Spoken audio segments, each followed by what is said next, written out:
This is Jordan Tower with JT News. They're going to be a short news story, but let's get right into it. Okay, so we're going to be talking about Joe Budden. First, reaction to Mal and Rory's deal. Now, we don't know if this is actual reaction, but this is what people are, interpreting as a reaction. He puts up on a black screen on his story, and he says, "They'll question your character once you stop taking care of them." Okay. Now, obviously, people are going to relate this to the news story and he should know that being in media, right? Well, it's rumored this deal is like $10 million or something, or at least worth $10 million over time. We don't know, but it's like a perfect storm for them. They left Joe Budden. There was a lot of people with eyes on this. They signed with KD. Biggs, who is related to Mal, it's his brother, got involved, and they got a lot of views for the past couple months while this has been going on. There's been a lot of stories about this. The fallout was very public, and it was a little bit weird how Joe Budden handled the whole thing. Mal did an interview talking about the deal. He said there was a lot of things we wanted to do on the old show we weren't able to, because we just didn't have as much control after a while, because Joe Budden controlled everything. At first it was everyone together. These are my brothers. I would never fight with my brothers over money or anything. And then it was like, I run everything and you do what I say. And then, so he said, looking back, that was the beginning and the end. Honestly, all that started when every time we wanted to try something, the energy around it would just be like, I don't know. Or despite the fact, and he says, and then we were a lot of business meetings. There was a lot happening that we didn't know about. Coming out of all of it was a blessing, because it's literally just Rory and myself having conversations about what we creatively want to do.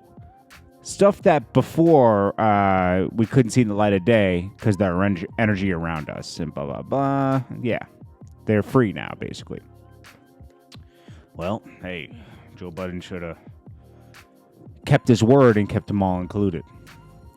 Also, I got to say, talking about this, I saw Ransom just did something with Joe Budden. I remember when Ransom had to go to jail for a few years, and that was directly and indirectly involved with Joe Budden. Joe Budden went to his block.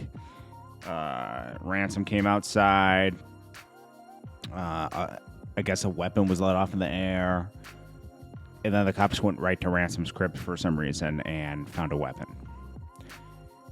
If Joe Budden never went to his block that day for no reason, just to show he's a tough guy on camera, Ransom might not have to go to jail. But if Ransom looks, I'm not Ransom. So if Ransom looks at it now and says if all that stuff didn't happen, he probably wouldn't be in the position he is today. He's very successful today, and people finally recognize that he is the MC he is. I mean, I did what I could do with World Star in the beginning, and obviously we did the come up DVDs and everything, but Ransom is very talented, and I'm happy that he's having success with music. It's something he loves, he's passionate about, and he's very good at, man. So I'm glad he's having success. Now, I just wish Joe Budden had brought him on maybe when things were a little bigger for his podcast instead of now, that you're trying to, but it is what it is. It's more of a personal thing with him, I think, than one person helping the other person at this point, because, you got to put things like that behind you at the same time. I understand that. I've had my own disputes with people that you just want to put behind you. You don't want to think about it anymore.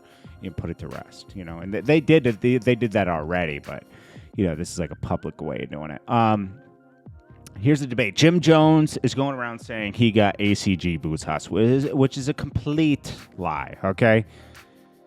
So ACG boots, if you do the history, they've been out since the 90s, okay? I didn't start wearing them to the 2000s, and the reason I got my first pair was because of Jadakiss. And actually, before we shot this video, he had these boots, okay?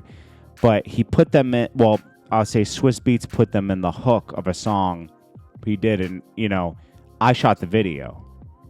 Where is it? It's right here. Thug It Out. ACG boots, Thug It On Out. Look, boom, in the video. I did the video. Okay? That video came out 05. The song came out on Clue CD in 2006. I shot the video because I was already shooting a bunch of videos for Jadakiss. I was also working with Clue at that time, and Clue had no videos for his album. Like, Def Jam was just throwing his album out at this point for some reason, the Professional 3. So this is the one video that they had to market the album. So 2005, we shot this. It was the beginning of winter. I remember that. It was the beginning of like fall, winter. We could still sit outside comfortably. That's when we shot this video. So, I don't know. You know, Jim Jones, he's putting up articles of 2008. That video came out in 05. Then, you know, he's saying he's going back and forth for Wale. Wale Nike Boots came out in what? 08, 09, right? That's when Nike Boots came out, right? I chose violence this morning at Wale is disqualified from the Nike Boot combo. Y'all wanted receipts? Check the dates of when this record was created, when I was casually wearing crispy pair. That may have been 8 years after my first pair. Don't quote me that exactly. I mean, Jadakiss actually put it in a verse, bro. So, like, and he wore him in the video. I mean, come on, bro. Like, I'm sorry. I think if anybody's going to get the credit for around that time period, I would say Jadakiss. And I've asked a lot of people, and a lot of people started wearing them because of Jadakiss. Other people because of different things. Other people knew it was just a revamp of a boot they came out in the 90s, like a new version. But, hey, it is what it is. This is Jordan Tower, JT News. I'll check you guys later.